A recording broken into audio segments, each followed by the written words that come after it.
2004-2010. And following on what your fourth commentator said, really what matters here, and this conference is extremely important, but ultimately decisions are made not here, but by people of Ukraine. 2004 was a revolution. People felt they were enfranchised to make a difference. 2010, it was election. I had the opportunity going to a place about 100 kilometers north of Mykolaiv, an area where it's a transition zone. Some people spoke Ukrainian, some people spoke Russian, some were Catholic, some were Orthodox. But overwhelmingly, their impression of politicians were, they were criminals, regardless of what party they did. And it was extremely difficult for me to see people who would follow democratic values so much as Ukrainian people do, yet their politicians let them down continually. Things have only gotten worse in the last 2 years. I think what this conference has to address is get people motivated in Ukraine to make a difference. That's really key, because if we don't do that, this is just an academic discussion. I would like any of your commentators to maybe address that point. Okay, thank you. I think since we're getting close to 11, I'm just going to take the remaining points, and then we'll give everyone in a final blitz round an opportunity to speak to whichever of the FDP you were most enthused by.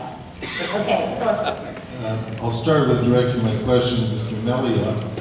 And on the topic of security guarantees, if America is ever successful in getting Iran to sit down with them to reach an agreement on the proliferation or non-proliferation of nuclear weapons, Iran is going to want security guarantees. Just as Ukraine wanted security guarantees in 1994, when they signed the Budapest Memorandum, which provided in paragraph 3 that the signatories will not engage in economic coercion against Ukraine.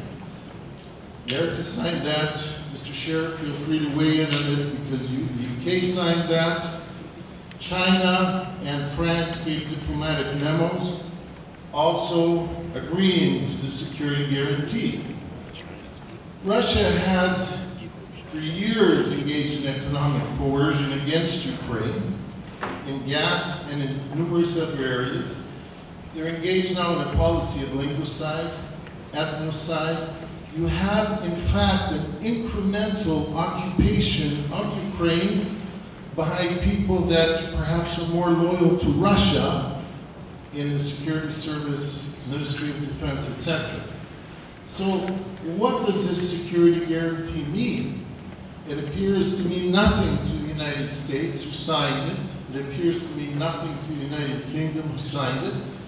So I'll ask you about that, and I'll ask the representative from Canada and Poland, who are arguably America's strongest allies in NATO.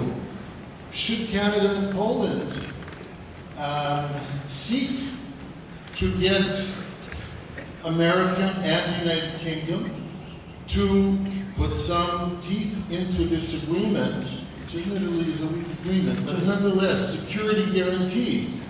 And not to let the representative from Ukraine off the hook, when Yulia Tymoshenko was being coerced into signing a gas agreement, coerced not only by Russia, but also pressured by the rest of Europe, the democratic forces were quiet on the issue of the security guarantees against economic coercion that Russia had signed.